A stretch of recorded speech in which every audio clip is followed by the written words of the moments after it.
Paldies. Labdien, un man ir liels prieks būt kopā ar jums un dalīties pieredze. Tā ir sanācis, ka savu pieredzi esmu jau vairāk nekā 10 gadus saņēmusi un paplašinājusi ārpus Latvijas, un līdz ar to angļu valoda ir kļuvusi par manu galveno valodu. Tāpēc šeit uz skatuves turpmāk es runāšu angliski, bet pēc šīs oficiālas daļas un varbūt pie vīna glāzes es labprāt centīšos atbildēt uz jūsu jautājumiem latviski. So, motivation. I think I have a very difficult task to keep you motivated, realizing that I'm the last person separating you from a coffee break. Well, I'll try my best to switch your attention from your need to have something caffeinated and sweet. Talking about needs. According to an American psychologist, Maslow, he saw needs as a source of motivation. Needs have to be met, or at least there should be a promise for these needs to be met, like, for example, a promise to have a coffee break in 15 minutes in order to keep us going. However, our needs have been changing from very basic needs to defend ourselves and to survive, like, for example, in the Middle Age, to other needs to grow and prosper economically, like in the Industrial Age. The Industrial Revolution actually is a very crucial moment in our history to understand the topic of this presentation, because it is exactly during the Industrial Age when a theory, an assumption that workers are best motivated by earning financial incentives was born. The theory that was dominating the managerial and business practices for a very long time, and not without some negative consequences. We have started to see evidence that actually this theory that financial incentives is the best motivator does not really work.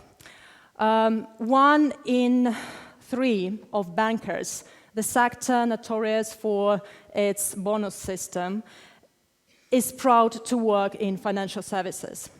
Only 13 employees from different sectors said that the prospect of having a financial incentive or another bonus would stimulate to work harder. And various research challenged this link between financial incentives and higher shareholder returns. But another very strong indicator that there should be something else beyond this monetary exchange between us is that there are increasingly more and more forums like this one today where people come together to collectively reconsider our needs today. A Spanish sociologist, Manuel Castells, calls our society a network society. The financial and the political crisis caused a lot of frustration across ordinary people, while social media gave voice to these people. And this voice was growing stronger and stronger and more confident as these people were connecting with the like-minded across national and cultural borders to bring about a political, social, or economic change. Harvard philosopher Michael Sandel, in his recent book, What Money Can't Buy, argues that our relentless accumulation of profit, our preoccupation to measure everything, including our social interactions and success with money, actually removed any meaning whatsoever from public or business discourse. So these connections, these social upheavals and these social movements that started to amplify in this network society could be seen in a way as a manifestation of our need to restore this lost meaning.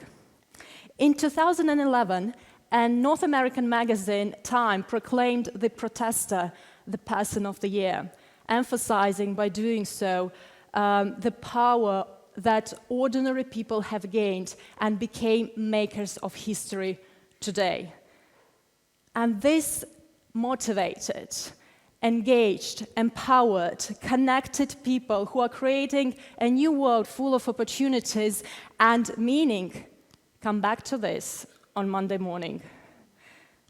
I'd like to share with you a story of one of these protesters, a peaceful protester, that managed to bring her motivation to work, to her company, and by doing this, to transform her company. Her name is Celine Schillinger. She's a very good friend of our company, and she's head of quality innovation and engagement at Sanofi Pasteur, which is a global pharmaceutical company. As a woman herself and a strong believer and a strong supporter of diversity at work, she once started to become frustrated because she was not seeing this recognition, the same recognition of the importance of diversity from her top management. So one evening, she was courageous enough and she was bold enough to send an email to the CEO of the company by explaining this link of encouraging and supporting diversity at work and serving customers better. So what do you think? 2 years later, Celine was still with the company, and her network that encourages and supports women and diversity in general at work is one of the largest networks within the company, transcending more than 50 countries and including more than 3,000 employees, both men and women. And she's officially now referred to as that woman who transformed Sanofi Pasteur. It's a great example not only of someone who managed to bring this motivation to work, but also a great example of a company that recognized this motivated employee and eliminated any barriers on her way to connect with the like-minded, to make her cause and her voice stronger. But there is a great evidence that actually we all can become Celine. And there is a great evidence that you can create the right culture and the right environment within your companies to help your people understand and unleash this internal potential at work. Here is how. Driven by an aspiration to bring meaning to work, a leading professor of London School of Economics, Nawar Ashraf, decided to test her assumption that what actually motivates us is helping and serving others. So she paired with one of the major global banks, and her extensive international research involving more than 10,000 employees across more than 50 countries brought back very interesting and inspiring results. So she managed to prove that the higher our perception of the social impact of our work, the greater is our effort and motivation, the better is our performance, and the better is our collaboration with internal and external stakeholders.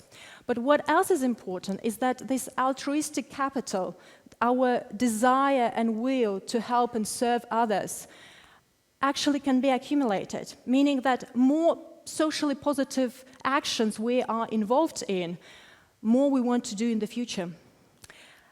Nawa's research brought something interesting about ourselves, about human beings. Her research actually showed that we can actually enjoy working together, collaborating, and helping each other as opposed to competing, as we've been told to believe in for a very long time. And her research showed that actually helping and serving others can be a very strong source of motivation for us and for employees in general. So based on this evidence, I would like to share with you some of the practices that some of the large international companies that we've been working with started to include into their everyday practices to help their employees to understand and to relate to the social impact of their work.